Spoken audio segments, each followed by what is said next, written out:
لسه مستمرين في هدم نادي الزمالك. سكريبت حاليا متوزع على كل القنوات والفضائيات ان الزمالك بيتفاوض مع 15 لعيب وهيغير المدير الفني حاليا. كل ده امتى والزمالك عنده 6 مباريات مصيريه؟ لما لقوا الزمالك راجع للمنافسه، وربنا يخلينا طبعا النادي الاهلي بالانسحاب وخصم 3 بونت بيطلع نفسه بره المنافسه، احنا نكسب ال6 متوشه مع تعثر بيراميدز، والله ممكن يكون احنا البطل. كل شويه يطلعوا بفيلم، كل شويه يطلعوا بفيلم.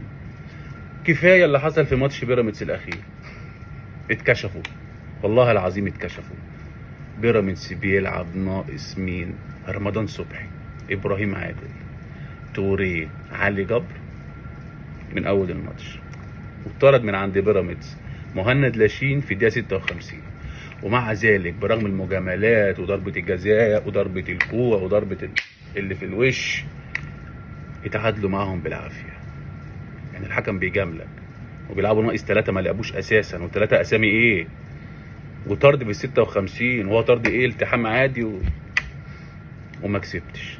فيطلع لك بقى قصص شويه، يقول لك زيزو عشان يداري حوار الانسحاب وخصم ال3 بونت، وتعاقد مع لعيبه الزمالك ويداري خيبته في ماتش بيراميدز واللي حصل فيه.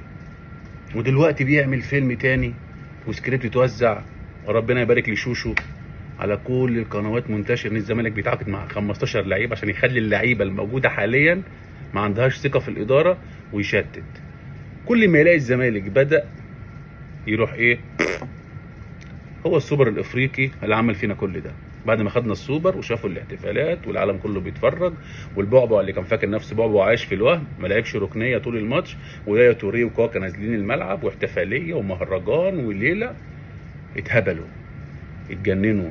زيزو، بنتايك سانت تيان، حسام عبد المجيد، شفت لنا عقد حسام الدين مصدق، صلاح الدين مصدق، فتوح. طب مصطفى محمد فين؟ افتكروا فجأة لعيبة الزمالك اللي مقتنعين ان هم وحشين في احتياج ليهم، والدليل لعيبة الزمالك افضل منهم، ان اي لعيب من الزمالك بيروح الاهلي بيبقى نجم الفريق وفئة اولى. في مثل بيقول لك كل عند اخوك وما تباتش عنده، واوعى تاكل عند اختك بس بات عندها. الهنود الحمر عملوا ايه بقى؟ باتوا عند اخوهم وكلوا عند اختهم. فهمتوا حاجة؟ صعب عليكم دي.